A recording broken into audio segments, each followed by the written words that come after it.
Сәлеметсіңдер ме балалар? Бүгінгі сабағымыздың тақырыбы Юнле мен Токугава билігі батыс билеушілерінің билігіндей шексіз болды ма? Сабағымыздың тақырыбына негізделген оқу мақсаттары: батыс пен шығыстағы монархия формаларын ажырату, саяси биліктің ерекшеліктерін анықтау үшін әртүрлі ел билеушілерінің қызметін салыстыру.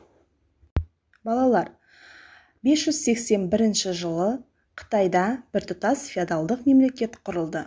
Қытайда Суй, Таң, Сун сияқты әулеттер басқарды. 13 ғасырдың екінші жартысында моңғол феодалдары Қытайды толықтай басып алды. Моңғол басқыншыларына қарсы ұлт-азаттық көтеріліс басшыларының бірі Чжу Юаньчжан 1368 жылы Қытай халқын моңғолдардан толықтай азат етіп, Қытайдың император тағына ие болады. Ол құрған әулет Мин әулеті деп аталады. Бұл әулет Қытайда 1368 жылдан бастап 1644 жылға дейін билік жүргізді. Қытайда императордың билігі шексіз болды. Қытайда Мин әулетінің ең қуатты билеушісі Чжу Ди болды. 1402 жылы Чжу Ди генералдардың қолдауымен төңкеріс жасап, өзінің жиені Юнвеннан билікті тартып алған болатын. Бұл төңкеріске Юнвеннің Чжу Диға деген дұшпандық қатынасы себеп болды. Чжу Дидің ұраны мәңгілік бақыт дегенді білдіретін Юнле сөзі болды. Юнленің кезінде Қытай ең бай және қуатты мемлекетке айналды.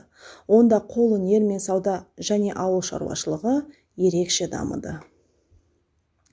Мемлекет ішінде бейбітшілікті қамтамасыз ету үшін Юнле діни қайшылықтарды тоқтатты. Өзі конфуцийшылықты ұстанса да, император буддистік дәстүрлерге тыйым салмады. Мемлекет неғұрлым ұтымды басқару үшін Юнле бір қатар әкімшілік реформалар жүргізді. Осылайша Қытай провинцияларының шекарасы қайта қаралды. Пекин қаласы империясының астанасына айналды. Мұнда Юнленің бұйрығымен 1406-1420 жылдары тыйым салынған қала салынды. Ол императордың сарайы болып, империялық биліктің күшін және сол биліктің Құдайдан шыққанын білдірді. Империядағы мемлекеттік билік Юнленің қолында болды. Юнленің кезінде мәдениет пен ғылым өркендеді. Императордың бұйрығымен Юнле энциклопедиясы жазылды. Сыртқы саясатта Юнле әлемнің барлық 4 бағытымен байланыс орнатуға ұмтылды. Балалар, енді Жапон еліне оралсақ, мына терминдерге мән беріп оқи отырыңыздар. Жапонияда 7 ғасырдан бастап орталық императорлық өкімет билігі орнайды. Ең жоғарғы билік және барлық жер иелігі Микадо, яғни императордың қолында болады. 11-13 ғасырлардың аралығында Жапонияда императорлық билік біртіндеп әлсіреп, жаңа әлеуметтік топ сегундар билігі күшейеді. Сегун Микадоның бірінші министрі немесе оның уәзірі қызметін атқаратын болған. 1192 жылдан бастап сегундардың саяси билігі күшейіп, император елдегі діни басшы ретінде ғана сақталып қалды. Солтүстік Жапон феодалы Минамото самурайлардың күшімен император әскерін жеңіп шығады. Ел астанасы Киото қаласын басып алып, сегундардың үстемдігін орнатады. Жапонияда көп уақытқа дейін Минамото әулетінен шыққан сегундар билік құрды. Сөйтіп, 11-13 ғасырлар аралығында Жапонияда мұрагерлік биліктің екі түрі болды.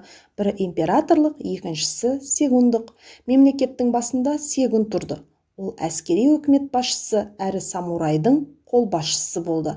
1199 жылы Минамото өлген соң өкімет билігін Токимаса иеленді.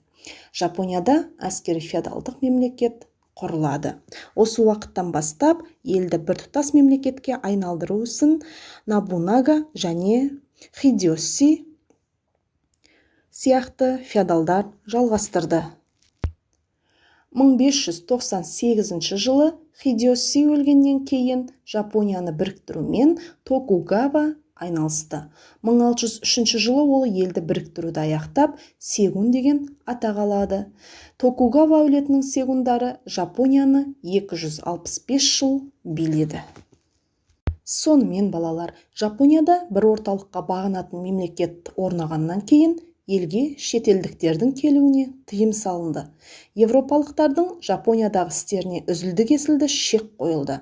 Жапонияның басқа елдермен қатынасын осылай жасанды түрде үзіп тастауды 2,5 ғасыр бойы сақталды. Жапонияның өзін-өзі оқшаулау саясаты халқының ұлттық ерекшелігінің дамуына жол ашты. Енді сабағымызды қорытындылайық.